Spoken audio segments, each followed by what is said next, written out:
It was supposed to be a light, cheerful morning on Live with Kelly and Mark, the kind of feel-good episode that kicked off with jokes, playful banter between Kelly Ripa and Mark Consuelos, and a guest star that had the internet buzzing. Meghan Markle had been booked for the show weeks in advance, promoting her new lifestyle brand and a soon-to-be-released docuseries. The producers expected an elegant, graceful appearance. What they got instead was morning television chaos. The trouble started before Meghan even walked onto the stage. Backstage, tensions were already simmering. Meghan arrived with an entourage of 4, a publicist, a stylist, a social media manager, and an assistant, all of whom immediately began making demands. She wanted the lighting adjusted to match her aura, refused to sit in the guest makeup chair until it was disinfected twice, and insisted her mug of herbal tea be brought to exactly 107 degrees. She also refused to walk past the green room where another daytime guest, a beloved children's puppeteer, was setting up with a foam character. Too chaotic, Meghan reportedly said, turning her nose up. This is supposed to be a luxury brand environment. Mark, always laid back, shrugged it off. She's royalty, he whispered jokingly to Kelly as they reviewed cue cards. But Kelly was less amused. She had seen dozens of celebrities come through their doors, and few carried this kind of energy. This isn't Buckingham Palace, she muttered under her breath, adjusting her earpiece. When Meghan finally walked onto the set during the live broadcast, things seemed to settle, for about 30 seconds. The audience clapped enthusiastically, and Meghan flashed her signature smile, waving demurely. She looked stunning, draped in an ivory blouse and wide-leg beige trousers, minimal jewelry, and her usual sleek ponytail. But the warm welcome didn't last long. Kelly began the interview with an easy question. So Meghan, tell us what inspired your new brand. It's called Lush Life, right? Meghan smiled politely but replied coolly, actually, it's called the Lush Life. It's important to say the full name, branding matters. Kelly blinked. Right, the Lush Life. Apologies. She tried to recover, but the tone was already off. Mark jumped in to lighten things up. So is this like Goop but with fewer jade eggs? The audience laughed. Meghan didn't. I don't think it's appropriate to compare women's businesses as if they're all the same, she said sharply. It's exactly that kind of casual misogyny that undermines female entrepreneurship. The laughter died instantly. Mark looked stunned. Oh, no, I didn't mean, just a joke, he said, glancing awkwardly at the audience. Kelly, now visibly irritated, sat up straighter. Mark was just joking, she said firmly.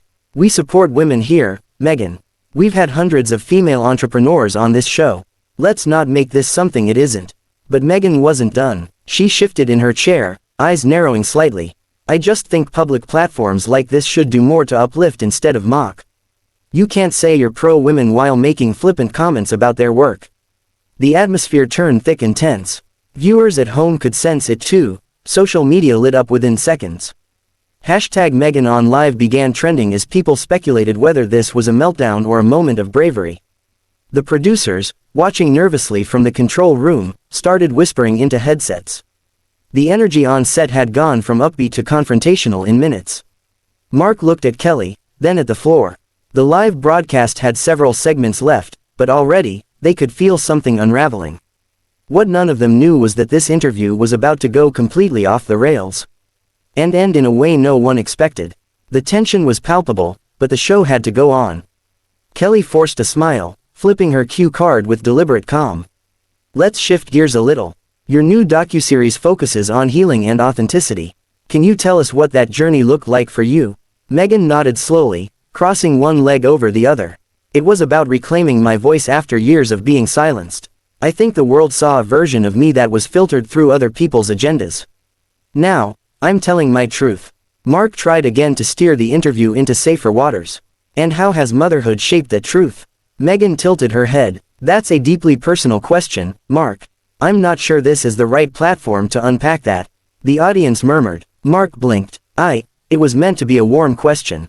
But okay. Kelly leaned forward. With respect, Meghan, we do these interviews every day.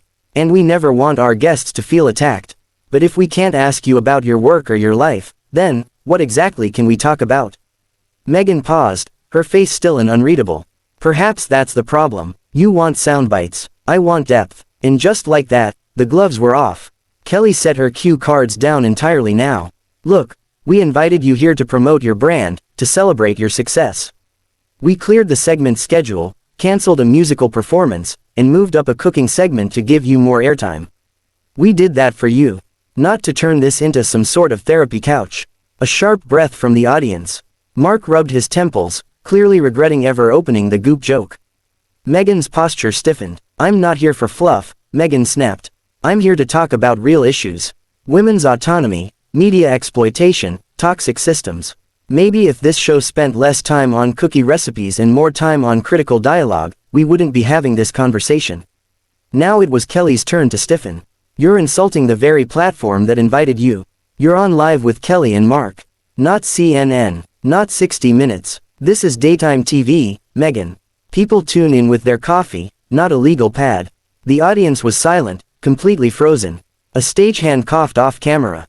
From the control room, a producer's voice came through their earpieces. We need to wrap. Hard out in 90 seconds. Mark cleared his throat. Okay, well, we're just about out of time. But Meghan cut in. Maybe you should take a moment to reflect on how you treat women who stand up for themselves. I came here with good intentions. Clearly, I was mistaken. Kelly stood up. Actually stood up. The camera angle had to adjust. You know what, Meghan?